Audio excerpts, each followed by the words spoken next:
I love the cinema. That smell of popcorn, the dazzling light from the projector, and the booming speakers. That unifying feeling of watching a movie amongst people you may never see again. There's nothing quite like the energy in a cinema on the opening night of a new blockbuster.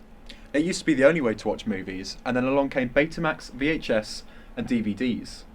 Netflix, based in California, launched in 1997. They sold and rented DVDs through the post until 10 years later when they introduced video on demand. The sheer convenience and affordability of what we now call streaming was undeniable.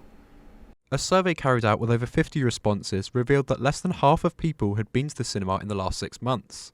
In contrast, 92% had used a streaming platform in the last week. The general public seemed conflicted when faced with the choice between the two, but with 232.5 million Netflix subscribers in 2023's first quarter, one thing is certain: streaming has a huge audience.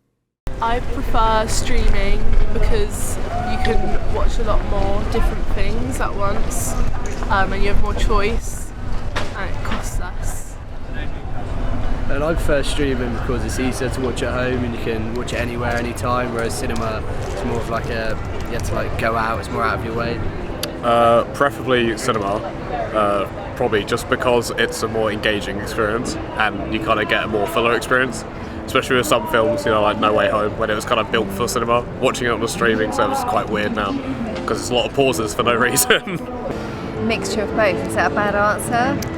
Streaming to be lazy at home, and cinema for that experience, and depending on the movie as well. Having said that, we haven't been to the cinema for quite a long time. The UK Cinema Association represents the interests of over 90% of UK cinema operators.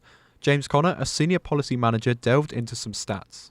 The box office takings, which obviously represents the largest chunk typically of a cinema's revenue, is very, very dependent on the film slate and the strength of that slate. So we often do this in the industry. We compare 2019, maybe unfairly, to the last couple of years. 2019 being one of the most successful years since the 1970s in the cinemas, so we were in a really good place in 2019. If you compare 2019, which was 1.2 billion box office in the UK, to last year, which was around 900 million, you can see we've got still some way to go in terms of trying to get the numbers back to where we were. Independent cinemas like the Tivoli Theatre in Wimborne are feeling the pressure, especially as their audience's tastes aren't as broad. The general manager, Charlie North Lewis, described how films often need a warmth and a British cast to be successful. He spoke about the changes to release schedules. Films are becoming de-restricted far more quickly now than they used to be, it seems to me, and they're showing up on Sky. In fact, in some cases, that they're on Sky the day they come out. But I think Netflix is more of a concern in that respect.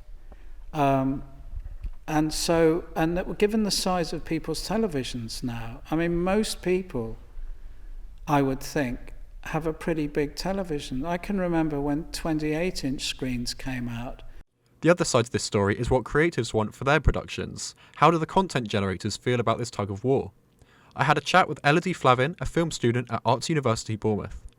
I think, being honest, I think I would like my stuff to be played in a cinema, or maybe even just like film festivals, right? They're their own form of cinema in a way. I think if it goes straight to streaming, it would feel like a lesser success because you haven't had that big moment to celebrate it. Like every director, every film student dreams of that moment where, there's a whole audience of people and you get to see them watch your stuff. So I think going straight to streaming feels a little bit kind of lackluster. But in a way, you've got to remember that the audience for streaming is a lot bigger.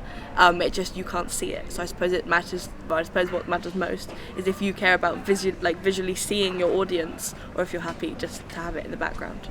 The UK Cinema Association have found, upon reflection, that bigger threats come from other hospitalities like restaurants rather than streaming platforms. The cost of energy is a massive hurdle for cinemas of all sizes, but the industry is on the right track. Thankfully, the numbers are suggesting we're going in the right way. So more and more people are going back to the cinema.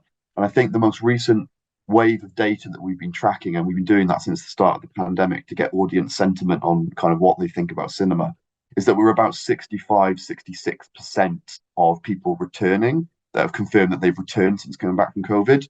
We'd never get to 100 because there's people that kind of come in and leave the sector all times. So it's what we call churn. So you're going to lose 20% each year of people going to the cinema regularly, and you're going to gain around 20% each year. So it's that continuous kind of movement through a funnel, if you like.